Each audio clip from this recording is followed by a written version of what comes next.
all I've ever wanted to do since I was 12 years old. And wow, I can't believe that I get to do it. I'm not a big fan of talking about me. That's just the way I am. But go ahead, ask me more questions. One of my mentors said, Greg, if you get into this business, you will have a front row seat to life.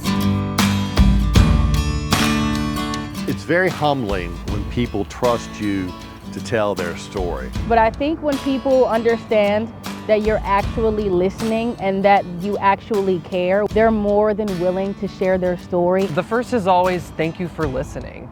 Thank you for giving me a voice. Thank you for allowing me to finally tell my story, especially when we've been doing stories about vulnerable populations like the elderly, who oftentimes they don't really have a voice, and they finally feel like someone actually wants to hear what they have to say. That's what's important about this job, is to be able to get solutions for people that have no one else to turn to but need that help. That's what's so cool about this job, is that you can actually have an impact.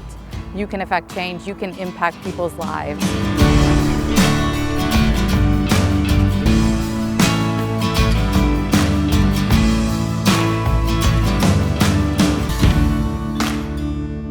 I'm tickled every single week when I have the opportunity to meet these incredible people. That's what gets me out of bed, to be able to be out there and tell people stories that wouldn't get told if it wasn't for me and CBS 6. I think that that's something that I try and do every time I sit down and talk to someone, is listen and acknowledge them as a person first, and not as a story, but just as someone who has a story.